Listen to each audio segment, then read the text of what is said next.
नमस्ते garden lovers, welcome to hobby gardener. Friends, मैं हूं रंजना और आज के व्लॉग में हम बात करने वाले एक ऐसे प्लांट की जो कि बहुत कम पानी में एंड बहुत कम केयर से भी काफ़ी अच्छे से ग्रो करता है। जी हाँ, जेट प्लांट के बारे में। तो दोस्तों, नवंबर से लेकर विंटर तक अगर जेट को अच्छे से केयर ना मिले तो ये ब्लैक हो जाता है, पत्ते सिकुड़ जाते हैं इसके और ग्रोथ इसकी बिल्कुल रुक जाती है। तो दोस्तों, इस व्लॉग में मैं आपको इसकी विंटर केयर टिप्स के साथ साथ दो ऐसे फर्टिलाइज़र बताऊँगी जिससे कि आपका जेट पूरी विंटर अच्छे से हेल्दी एंड ग्रीन रहेगा। तो दोस्तों, विंटर का सबसे क्रूशियल पार्ट होता है लाइटिंग, क्योंकि इस दौरान सर्दियों में जो है सनलाइट बहुत कम मिलती है प्लांट्स को, दिन भी छोटे हो जाते हैं। तो विंटर में जेट को आपको ऐसी जगह रखें जहाँ पर इसे 4 से 6 घंटे की सनलाइट प्रॉपर मिले। जेट को अगर सनलाइट कम मिलेगी तो वो उसकी पत्तियाँ एकदम सिकुड़ जाती हैं। तो दोस्तों, प्रो टिप ये है कि जेट की जो अदर वैरायटी होती है क्रेसुला ओवाटा वाली, उसको आप अगर रूम में रख रहे हो तो खिड़की के पास रखें जहाँ पे उसे मॉर्निंग वाली सनलाइट मिले। ठंडी हवा बिल्कुल भी ना लगने दें, वरना पत्ते इसके खराब होने लगेंगे। अगर बालकनी ओपन है या ओपन में रखें आपने टेरेस पे, तो रात को इनको कवर कर दें या फिर अंदर शिफ्ट कर दें। सेकेंड विंटर का रूल है लेस वाटरिंग। अगर आप विंटर में जेट को रेगुलरली वाटरिंग कर रहे हैं देन स्टॉप हो जाएं। जेट का सबसे बड़ा दुश्मन होता है ठंडी मिट्टी प्लस ज़्यादा पानी। तो दोस्तों, पानी तभी दें जब मिट्टी अच्छे से सूखी हुई हो, क्योंकि जेट एक सकुलेंट वैरायटी का प्लांट है तो इसकी लीव्स में ऑलरेडी पानी स्टोर होता है।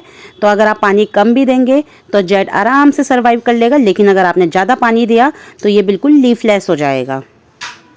ओवर वाटरिंग के सिम्टम्स होते हैं येलो लीव्स।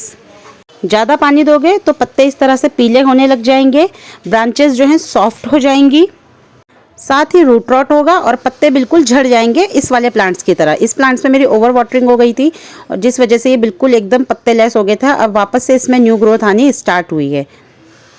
तो दोस्तों, इस चीज़ का ध्यान रखना है। अगर आप भी चाहते हो कि आपका प्लांट्स ऐसे हेल्दी रहें तो ओवर वाटरिंग बिल्कुल ना करें जेट प्लांट पे।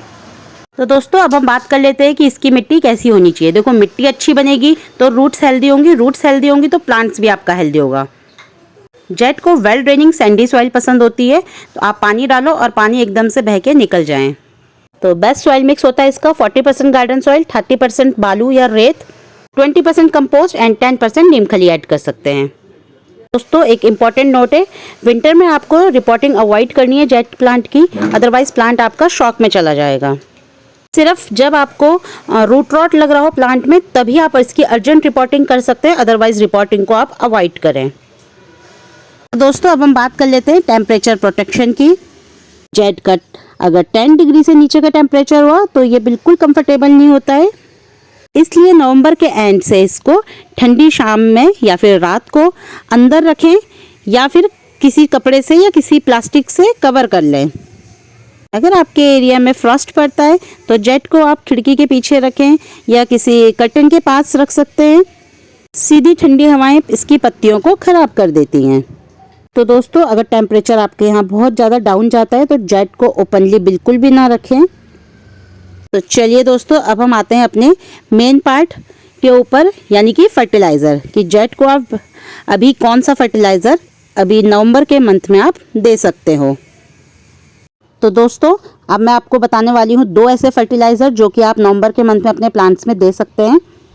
साथ ही मैं इसको डाल के भी बताऊँगी प्लांट्स के ऊपर। तो पहला है ह्यूमिक का। तो यस, आप जेट के ऊपर ह्यूमिक मंथ में एक बार दे सकते हो।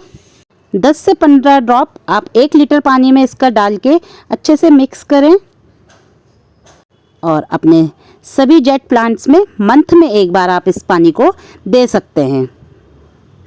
तो दोस्तों, इसको डालने के बेनिफिट भी मैं आपको बताती हूँ। एक तो सॉइल स्ट्रक्चर जो है इम्प्रूव होता है इससे, साथ ही न्यूट्रिशन अपटेक फास्ट होता है, स्ट्रॉन्ग थिक रूट्स आती हैं और साथ ही जो कोल्ड का स्ट्रेस है वो भी कम हो जाता है। साथ ही आप इसको अपने सभी प्लांट्स में मंथ में सिर्फ एक ही बार दें और गीली मिट्टी में बिल्कुल नहीं देना है। मिट्टी जब सूखी हो तभी आप इसको दीजिएगा, बहुत ज़्यादा गीली मिट्टी में नहीं देना है। अपने प्लांट्स के पॉट के साइज़ के हिसाब से ही आप डालिएगा प्लांट्स में। तो इस तरह से मैंने अपने क्या बोलते हैं इसे कुछ प्लांट्स में डाल दिया है।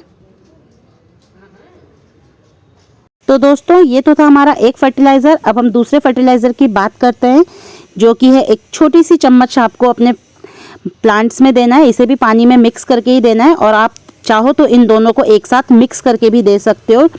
और ये है एप्सम सॉल्ट और ह्यूमिक, दोनों को आप एक साथ मिक्स करके दे सकते हो।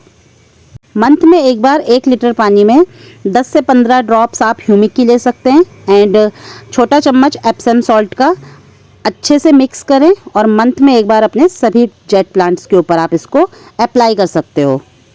तो दोस्तों अब मैं इनको अपने जो मेरे बचे हुए प्लांट है जिनमें मैंने अभी कोई फर्टिलाइज़र नहीं दिया उनमें डाल रही हूँ। इनको साथ में देने का बेनिफिट्स ये है कि लीव्स बहुत ज़्यादा शाइनी और ग्रीन होती है, रूट्स स्ट्रांग होती हैं, सॉइल स्ट्रक्चर इंप्रूव होता है, पत्तियाँ पीली नहीं होती हैं और विंटर में आपका प्लांट जो है स्ट्रेस फ्री हो जाता है। दोस्तों अभी तो मैंने आपको बताया कि आप इसे प्लांट्स में दे सकते हो। अब मैं आपको बताती हूँ कि इसको आपको अपने प्लांट्स में कब नहीं देना है।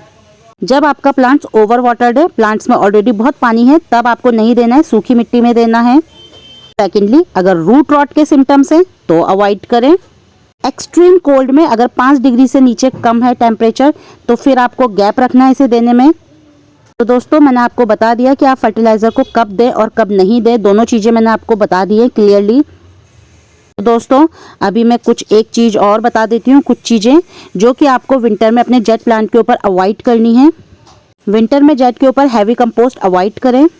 सेकंड, एनपीके को अवॉइड करें, डीएपी को अवॉइड करें जेट प्लांट के ऊपर एंड फ्रेश मैन्योर को। विंटर में जेट को ज़्यादा खिलाना नहीं है, सिर्फ प्लांट को टोन रखना है ताकि प्लांट्स जो हैं हेल्दी ग्रोथ करता रहे। तो दोस्तों अब हम बात कर लेते हैं इसकी प्रूनिंग की। क्या जेट की विंटर में प्रूनिंग करनी चाहिए या नहीं करनी चाहिए? तो दोस्तों जेट को आपको विंटर में हैवी प्रूनिंग बिल्कुल नहीं करनी है, ग्रोथ ऑलरेडी स्लो रहती है। आप बस इस तरह से कभी कभी टॉप लीफ की पिंचिंग कर सकते हैं लेकिन हैवी प्रूनिंग नहीं करनी है। अभी आप इसमें से खराब पत्ते हटा सकते हैं, डैमेज स्टेम्स को हटा सकते हैं। प्रूनिंग एंड शेपिंग आपको स्प्रिंग में करनी है। तो दोस्तों विंटर में जेट की जो ग्रोथ होती है वो स्लो रहती है, तो ये नॉर्मल है। अगर आपका जेट प्लांट भी स्लो ग्रोथ कर रहा है तो डोंट बी पैनिक। सेकुलेंट की वैरायटी का प्लांट होता है तो विंटर में जो है ये रेस्टिंग मोड में होता है। तो इस दौरान आपको कुछ काम है जो कि इंश्योर करने हैं। एक तो सनलाइट ज़्यादा से ज़्यादा देनी है, पानी कम देना है, प्लांट्स को ठंडी हवाओं से बचाना है एंड आप एप्सम प्लस ह्यूमिक आप इसको मंथली दे सकते हो। तो दोस्तों बस इतना सा अगर आप फॉलो कर लोगे तो विंटर में भी आपका जेट एकदम हरा भरा और ग्रीन रहेगा। तो दोस्तों ये था मेरा विंटर का जेट की केयर टिप्स और साथ ही सीक्रेट फर्टिलाइज़र जो कि मैंने आप लोगों के साथ में शेयर किया और अपने प्लांट्स में डाल के भी दिखाया है। तो दोस्तों अगर आप इन सब चीज़ों का ध्यान रखेंगे तो आपका भी जेट प्लांट जो है विंटर में एकदम से हरा भरा रहेगा और ख़राब नहीं होगा। तो इन चीज़ों का आपको ध्यान रखना है। वीडियो अगर आपको पसंद आए तो चैनल को लाइक शेयर एंड सब्सक्राइब ज़रूर करिएगा एंड बेल आइकन को ज़रूर प्रेस करें ताकि ऑल वीडियो के नोटिफिकेशन आप तक मिलते रहें। वीडियो को ज़्यादा से ज़्यादा शेयर करिएगा। Happy gardening.